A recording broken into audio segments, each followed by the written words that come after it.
বন্ধুরা আসতে থাকা সময়ের মধ্যে মার্ভেলের খুবই বড় বড় মুভি আসতে চলেছে। এই জন্যই মার্ভেলের মুভিগুলোকে নিয়ে সবাই অনেকটাই বেশি পরিমাণে কথা বলছে, কিন্তু যার সম্বন্ধে আসলে কেউ কথা বলছে না সেটি হলো মার্ভেলের সিরিজ। এবং এটি আসলে এই জন্য হচ্ছে কারণ মার্ভেল নিজেদের সিরিজগুলোকে নিয়েও অতটাও কথা বলছে না।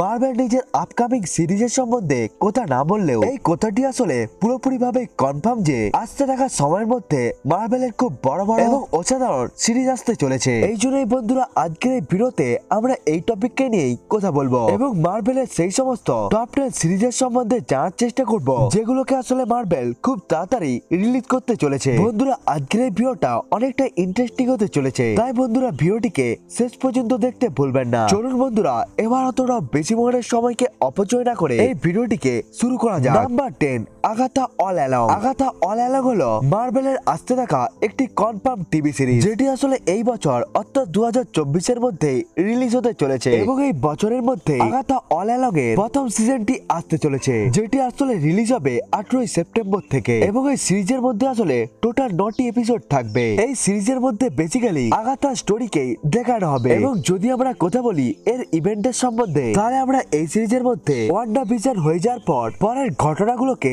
আমরা দেখতে পাবো। এবং আগের ইভেন্টের সাথে সাথে আমাদেরকে এটাও বলা হবে যে আগাথা আসলে কেমন ভাবে এতটা পাওয়ারফুল হয়েছিল এবং তার আসলে পুরো ব্যাক স্টোরি কি। এর সাথে সাথে সিরিজের মধ্যে এটিকেও দেখানো হবে আগাথার কাছে আসলে কেমন ভাবে ডার্ক হোল্ডের বুক এসেছিল। এই জন্য আসলে আগাথা সিরিজ অনেকটা ইন্টারেস্টিং হতে চলেছে। Number 9, your friendly neighbourhood Spiderman. এটি আসলে মার্ভেলের তরফ থেকে আসা 2024 এ আসা স্পাইডারম্যানের একটি অ্যানিমেটেড সিরিজ। এর যদি কনফার্ম রিলিজ ডেটের সম্বন্ধে কথা বলা হয়, তাহলে মার্ভেলের এই সিরিজটি আসলে এই বছরের নভেম্বর থেকে শুরু হয়ে যাবে। এবং যদি দেখা হয় তাহলে এমসিইউর মধ্যে থাকা স্পাইডারম্যানের কোন রকম অরিজিন স্টোরিকে আমাদেরকে বলা হয়নি। এমনকি আমরা এটিকেও জানি না যে এমসিইউর স্পাইডারম্যান আসলে কেমন ভাবে নিজের স্পাইডি পাওয়ার পেয়েছিল। এই জন্য মার্ভেল এই সিরিজকে প্ল্যান করছে যাতে তারা এই অ্যানিমেটেড সিরিজের মধ্যে স্পাইডারম্যানকে দেখাতে পারে, যেখান থেকে আমরা জানতে পারবো এমসিইউ স্পাইডারম্যান আসলে কেমন ভাবে নিজের পাওয়ারকে পেয়েছিল। এবং এই অ্যানিমে স্টোরিলাইনকে নিয়ে অনেকগুলো লিক সামনে এসে গিয়েছে এবং এর মধ্যে একটি লিক হলো এই যে এই সিরিজের স্টোরির মধ্যে ডক্টর স্ট্রেঞ্জ ভেনমের একটি ভেরিয়েন্টের সাথে লড়াই করবে এবং এরপরে সে পোর্টালকে খুলে পিটার পার্কারের ঘরের মধ্যে পৌঁছে যায়। এবং যেই সময়ের মধ্যে ডক্টর স্ট্রেঞ্জের পোর্টাল খুলে যাবে তখনই ওই জায়গা থেকে একটি রেডিও অ্যাক্টিভ স্পাইডার পিটার পার্কারের ঘরের মধ্যে ঢুকে যাবে এবং ওই রেডিও অ্যাক্টিভ স্পাইডারটি পিটার পার্কারকে কামড়িয়ে দিয়ে তাকে স্পাইডারম্যানের পাওয়ার দিবে। এবং এমন ভাবে এমসিইউর মধ্যে পিটার পার্কার স্পাইডারম্যানে পরিবর্তন হয়ে যাবে। কিন্তু এগুলো তো ছিল লিক্সের কথা, কিন্তু হ্যাঁ মার্ভেল যদি এমন স্টোরিকে দেখিয়ে থাকে তাহলে এই সিরিজের মধ্যে অনেকটাই মজা আসতে চলেছে। Number 8, eyes of Wakanda. Eyes of Wakanda Spiderman সিরিজের মতোই একটি অ্যানিমেটেড সিরিজ এবং এটিকে নিয়েও আসলে এটি বলা হচ্ছে যে এই সিরিজটিও আসলে এই বছরের মধ্যে রিলিজ হয়ে যাবে, কিন্তু এই সিরিজের রিলিজ ডেটকে মার্ভেল এখনো পর্যন্ত কনফার্ম করেনি। আসলে আইস অফ ওয়াকান্ডা সিরিজের মধ্যে আমাদেরকে ওয়াকান্ডার হিস্ট্রিকে দেখানো হবে। এই জন্য আমরা এই সিরিজের মধ্যে জানতে পারবো ওয়াকান্ডা কেমন ভাবে একটি খোঁড়া জায়গা থেকে পৃথিবীর সব থেকে ডেভেলপ কান্ট্রিতে পরিবর্তন হয়ে যায়। এর সাথে সাথে আমরা এই সিরিজের মধ্যে জানবো ওয়াকান্ডার মধ্যে আসলে যে 5টি কবিলা রয়েছে তাদের হিস্ট্রি কি এবং তাদের মধ্যে আসলে যুদ্ধ কেন হয়েছিল এবং ওয়াকান্ডিয়ান ওয়ারিয়াররা আসলে কোথা থেকে এসেছিল এবং প্যান্থার গড বাজ তাদেরকে কেন পার দিয়েছিল এবং গড অফ বাজের পারকে পার পর ওয়াকান্ডিয়ানরা কেমন ভাবে ওয়াকান্ডাকে পরিবর্তন করে দিয়েছিল, এইসব গিয়ে আমরা জানবো। মার্ভেল সিনেমাটিক ইউনিভার্সের মধ্যে ওয়াকান্ডা অনেকগুলো মিস্ট্রি দ্বারা ঘেরা রয়েছে। এই জন্য মার্ভেল যদি ওয়াকান্ডার হিস্ট্রিকে সামনে রাখতে চায় তাহলে তারা এই সিরিজের সাহায্যে এটিকে অতি সহজেই করে নিতে পারবে। এই সিরিজে যদি টোটাল এপিসোডের সম্বন্ধে কথা বলা হয় তাহলে এই সিরিজের এপিসোডগুলো এখনো তো কনফার্ম হয়নি, কিন্তু রুমার অনুসারে এই সিরিজের মধ্যে টোটাল 9টি এপিসোড থাকতে পারে। Number 7, daredevil born again. এটি আসলে একটি ডেয়ারডেভিলের সিরিজ এবং এই সিরিজটি রিলিজ হবে পরের বছর অর্থাৎ 2025 এর মধ্যে। মার্ভেল ডেয়ারডেভিল ক্যারেক্টারকে নিয়ে আগে একটি সিরিজ বানিয়ে নিয়েছে যেটি আসলে রিলিজ হয়েছিল নেটফ্লিক্সের মধ্যে, কিন্তু মার্ভেল যেহেতু ডেয়ারডেভিলকে এমসিইউর মধ্যে অ্যাড করে দিয়েছে এই জন্য এমসিইউ ডেয়ারডেভিলকে নিয়ে একটি প্রপার সিরিজ আনতে চলেছে এবং ওই সিরিজটির নাম হবে ডেয়ারডেভিল বর্ন অ্যাগেন। এবং এই সিরিজের যদি কথা বলা হয় তাহলে সিরিজের মধ্যে ডেয়ারডেভিলকে একটি অন্যভাবেই দেখানো হবে, কিন্তু এই সিরিজকে নিয়ে ভালো খবর হলো এই যে এই সিরিজটি পুরোপুরি ভাবেই আর রেটেড হতে চলেছে। অর্থাৎ এই সিরিজের মধ্যে আমরা ভায়োলেন্স এবং রক্তারক্তি সিনকে দেখার সাথে সাথে বরং আমরা এই সিরিজের মধ্যে যতটা পরিমাণে অ্যাকশন এবং ফাইটকে দেখতে পাবো সেটিও আসলে অনেকটাই অসাধারণ হতে চলেছে। এবং এই সিরিজের যদি টোটাল এপিসোডের কথা বলা হয় তাহলে ডেয়ারডেভিল বন্ড এখানে সিরিজের মধ্যে টোটাল 18টি এপিসোড হতে চলেছে। এবং এই সিরিজটি আসলে 2025-এর মার্চ মাস থেকে আসতে শুরু হয়ে যাবে। নাম্বার 6, আয়রন হার্ট হলো মার্ভেলের সেই টিভি সিরিজ যেটিকে মার্ভেল অনেক বছর ধরে ডেভেলপ করছে, কিন্তু এরপরও মার্ভেল এটিকে কনফার্ম করতে পারেনি যে তারা আসলে এই সিরিজকে কবে রিলিজ করতে চলেছে। এই সিরিজটি আসলে বেসিক্যালি মার্ভেল ক্যারেক্টার লিলি উইলিয়ামসকে নিয়ে করা হয়েছে, যে আসলে মার্ভেল কমিকের মধ্যে আয়রন ম্যানের কাছ থেকে ইন্সপায়ার হয়ে গিয়ে তার মতোই স্যুট বানাতে থাকে এবং এরপরে সে ওই স্যুটকে পরে পরিবর্তন হয়ে যায় আয়রন হার্টে। আয়রন হার্টের এই ক্যারেক্টারকে আমরা এমসিইউর মধ্যেও দেখতে পেয়েছিলাম, যাকে আমরা দেখতে পেয়েছিলাম ব্ল্যাক প্যান্থার ফরএভার মুভির মধ্যে। এবং ওই মুভিটির পর আমরা আয়রন হার্টকে সোজা দেখতে চলেছি তার সিরিজের মধ্যে। এবং আয়রন হার্ট সিরিজের যদি রিলিজ ডেটের সম্বন্ধে কথা বলা হয় তাহলে এই সিরিজটি বেসিক্যালি পরের বছর আসতে পারে। আমার হিসেবে মার্ভেল এই সিরিজটিকে আর অতটা বেশি পরিমাণে ডিলে করবে না। এবং এই সিরিজের যদি টোটাল এপিসোডের সম্বন্ধে কথা বলা হয় তাহলে এই সিরিজের মধ্যে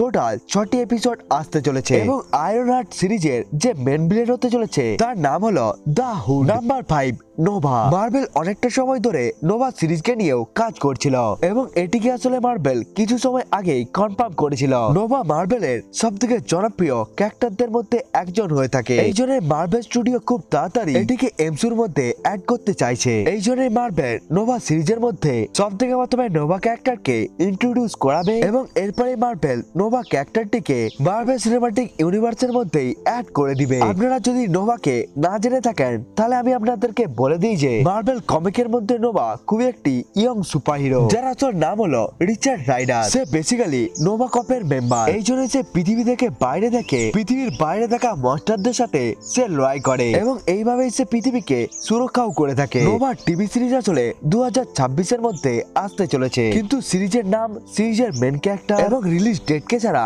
আমাদেরকে আর কিছুই বলা হয়নি। Number 4, wonder man. Wonder man হলো মার্ভেল কমিকের একটি কমেডি সুপারহিরো যে আসলে অনেকটাই পাওয়ারফুল হওয়ার সাথে সাথে অনেকটাই মজাও করে থাকে। এবং ওয়ান্ডার ম্যানের যদি টিভি সিরিজের সম্বন্ধে কথা বলা হয় তাহলে এই সিরিজকে মার্ভেল কিছু সময় আগেই কনফার্ম করেছিল এবং মার্ভেল অ্যানাউন্সমেন্ট করে এটিকে রিভিল করে দিয়েছিল তারা ওয়ান্ডার ম্যানের সিরিজকে নিয়ে অনেক বছর ধরেই কাজ করছে এবং মার্ভেল আসলে এই সিরিজকে কখনোই ক্যান্সেল করতেও চায় না। অর্থাৎ মার্ভেলের এই সিরিজকে রিলিজ করার অনেকটাই বেশি পরিমাণে চান্স রয়েছে। এই সিরিজটি আসলে 2026-এর আগে কখনোই আসতে পারে না, কিন্তু যখন আসলে এই টিভি সিরিজটি আসবে তখন ওই সিরিজটি অনেকটাই অসাধারণ হয়ে যাবে, কারণ এই সিরিজকে ডাস্টিন ডাটিয়ান ক্রিয়েট করতে চলেছে এবং এটি হলো সেই ডাইরেক্টর যে আসলে এমসিইউর মধ্যে শ্যাংচিকে ডাইরেক্ট করেছিল। এই জন্য আমার অনুসারে এই ডাইরেক্টরটি ওয়ান্ডার ম্যানের সিরিজকে অনেকটাই অসাধারণ বানাতে চলেছে। Number 3, vision. আজ থেকে কিছুটা সময় আগে মার্ভেল ভিশনকে নিয়ে একটি প্রপার টিভি সিরিজকে অ্যানাউন্স করে দিয়েছিল,